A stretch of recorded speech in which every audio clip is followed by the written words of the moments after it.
you can come to us, no? And screen kayo, temperature lang naman to. It will not be cause you inconvenience, no? Ating mga kababayan na who's really into social media, please refrain from doing this.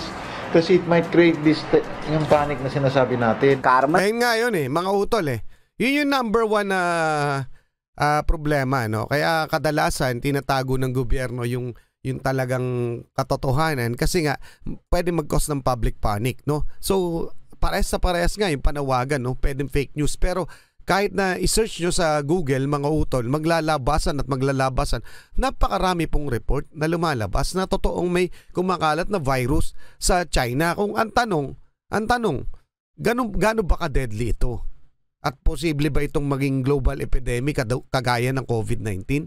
So, dapat syempre instead na, syempre magkakaroon nga ng panic pero instead na ang tawag doon, i-seclude yung news, paghandain ang mga mamamayan kung sakali mang meron talaga. So hindi ko po kinukumpirma na meron, pero napakarami pong mga article na lumalabas na talagang meron nangyayari sa China. Mga karunungan, kaalaman, teorya, kasaysayan, hiwaga at mga bagong tuklas.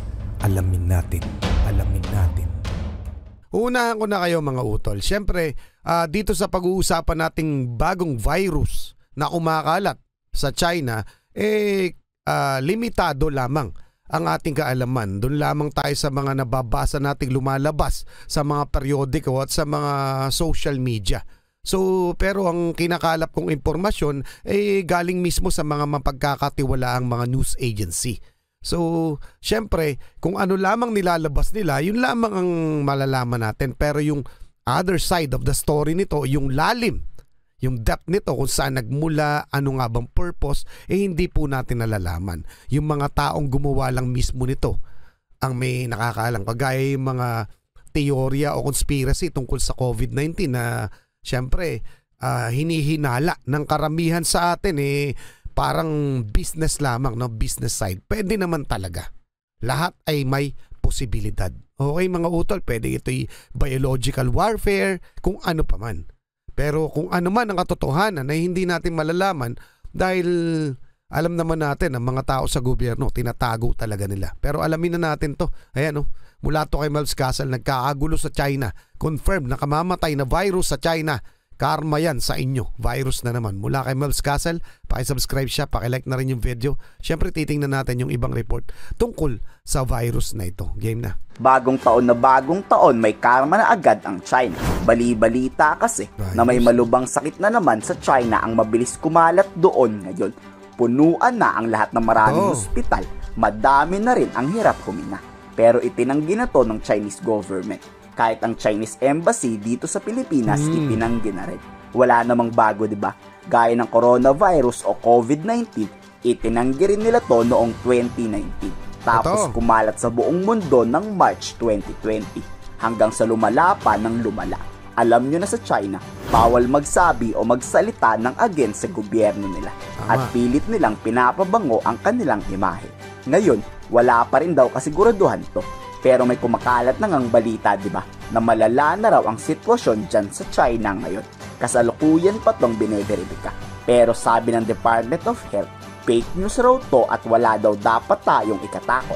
Kuyang hindi sinusunod. Pero teka lang mga utol, may nabasa akong isang article na ito'y kumalat na patungo sa India. So hindi imposibleng, di ba? Mamaya titingnan natin yung mga ibang report na nakita ko. So para mapatunayan natin kung ano pa man itong tinatawag na virus na ito. Suportahan ng mga maaasahang mapagkukunan ng impormasyon ang kumakalat ng mga social media posts tungkol sa isang di umano'y international health concern. Wala itong kumpirmasyon mula sa binanggit na bansa o sa World Health Organization. Aktibong biniberipika ng DOH ang lahat ng impormasyon at pananatilihing naming updated ang publikong Pilipino. Mangyaring huwag magbahagi ng mga kaduda-dudang website o online sources. Huwag tayong magpakalat ng maling impormasyon at kalituhan. Okay mga utol ayan, napakalinaw nung paalala mula sa Department of Health. Pero ito'y mula to sa Business Insider, no? Ayan ang mga utol. A respiratory virus is spreading in China. Here's why it is not the new COVID-19. So ayan mismong picture, no, sa loob ng ospital ng China.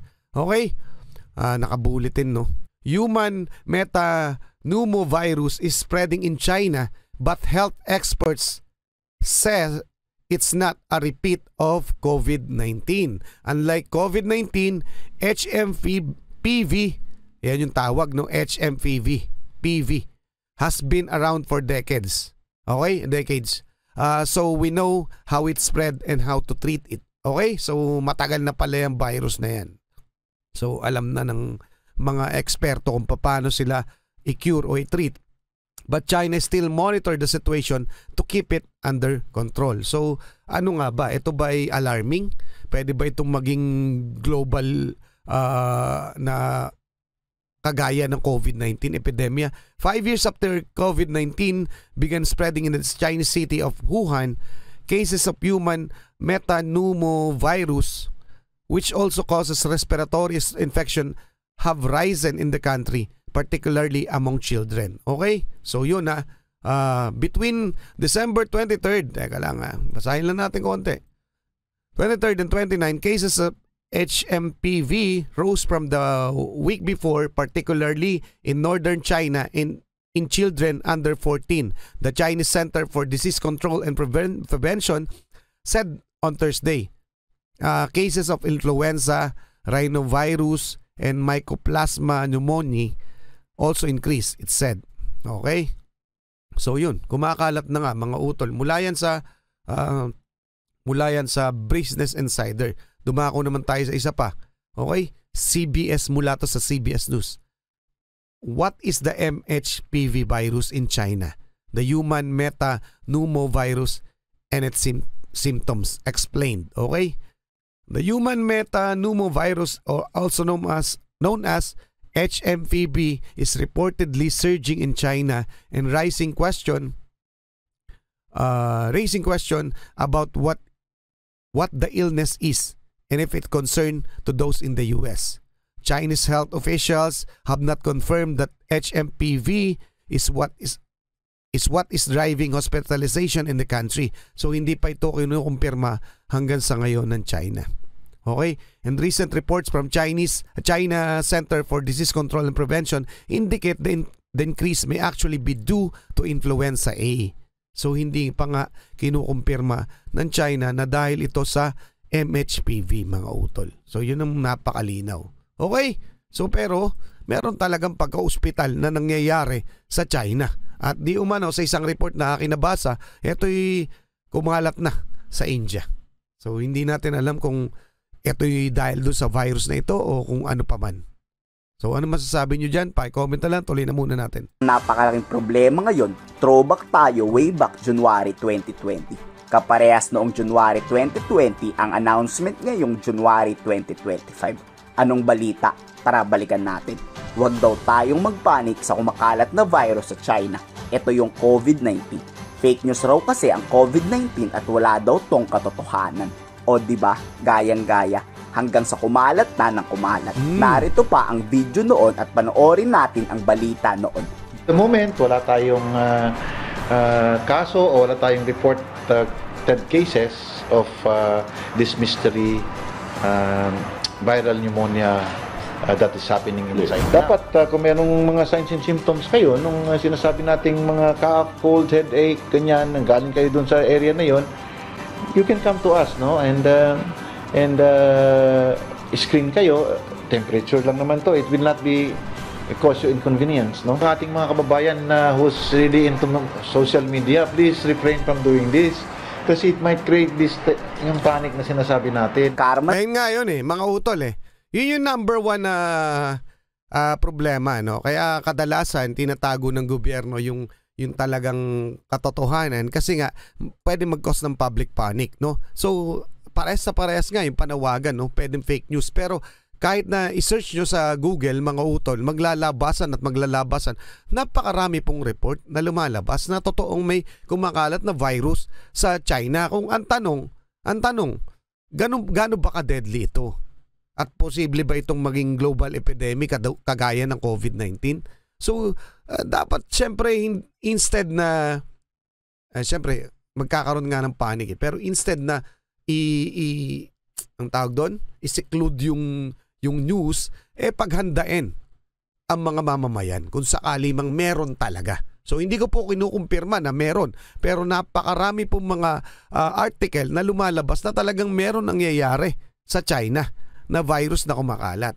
Pero hindi ko po kinukumpirma. Kaya lang, sa sobrang dami nito, paano mo pabubulaanan? Napakaraming news agency na mapagkakatiwalaan ang naglalagay ng mga article na meron nga pong kumakalat na bagong sakit dyan sa China. So ano sasabihin natin? Diba? Siyempre, instead na, hindi pa nga kumpirmado o hindi pa nga natin nalalaman kung ano nga ba nagiging cause. Pero meron.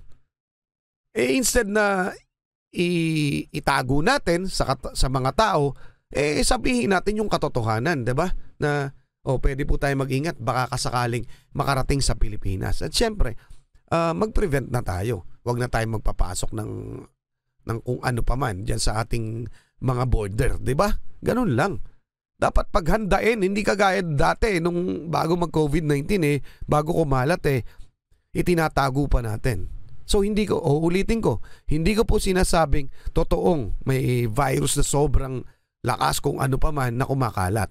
Pero tingnan nyo po sa Google, makikita ninyo na napakaraming lumalabas na balita na meron nga pong nangyayaring kakaiba sa China. At ayon sa isa akong nabasa, meron na rin sa India. So, kayo na bahala mag-decision, pa-comment ninyong opinion. Totoo nga ba ito? Pa-comment na lang, tuloy na muna natin. Na to sa China. Ang kaso nga lang delikado to pag lumala pa. Pero kung mga Pilipino kaya ang tatanungin, ano sa tingin nyo ang totoo? Oo nga, mga utol, no? Ano pa man, meron man o wala, iba pa rin yung naghahanda tayo. O sabihin man ng na wala po tayong dapat ipabahala, ginagawan po ng gobyerno natin ng paraan para hindi makaabot sa atin kung ano pa man yan. Pero kung sakali man, tayo po ay dapat paghandain nila yung mga mga mamamayan. No, nang hindi ganong katindi yung biglaan na lang na mangyayari kasi ang grabe nangyari talaga. Hindi pa nga tayo nakaka-recover talaga dun sa nangyari sa COVID-19, 'di ba mga utol? So dapat maghanda tayo. Hindi nila itago. Ito yung panahon na natural talaga, panahon ng taglamig. Pag ganito kasi talaga, tumataas ang bilang ng mga respiratory illnesses, yung mga sa Tagalog malatrang kasong sakit, influenza-like illness. Natural yan every year. Hindi yan bago, 2001 pa yung virus na yan. At tulad ng maraming mga respiratory viruses, wala siyang bakuna, totoo yun. Wala rin siyang gamot, totoo rin yun. Pero mild siya. In other words, kayang-kaya siyang labanan ng isang tao na malakas ang resistensya. Lang tayo. Ayan mga utol So kagaya rin ng binasa kong report na ito'y for decades na nakikita na nandyan na yung HMPV. Hindi siya bagong sakit. So mild siya. So yun po yung malinaw kasi parehas na ng sinasabi dito na noon pa man nandyan na yan. What is HMPV is a virus that can cause upper and lower respiratory disease in people of all ages. Young children, older adults, and people with weakened immune system are the most at risk for serious illness from the virus. Okay? So hindi naman, mild naman daw siya. Fever, ito yung mga symptoms, nasal congestion, shortness of breath. Okay? Is HMPV is new virus? A new virus? HMPV is not new. It was first discovered in 2001. Okay? So, hindi siya ganun ka-deadly. Okay, hindi siya deadly, mga utol. So, mild nga lang daw siya. Ayon sa Department of Health. Okay, mga utol? So, pero, ano pa rin tayo, di ba? Vigilant, maging vigilant. Anyway, kung ganun man, totoo man na mild lang, wala tayong dapat ikatakot. Pero, sa totoo lang, hindi dapat itago sa taong bayan. Okay? So, pa-comment ang inyong opinion mga utol. Maraming salamat kay Mabs Casal. Maraming salamat sa inyo. Muli ako sa Target Achilles. In behalf of the Real South Pride Production, ako nagpapasalamat sa walang sama niyong pagsuporta. Kayo mag-iingat. Keep safe. God bless. At saludo po ako sa inyo lahat. Maraming salamat po.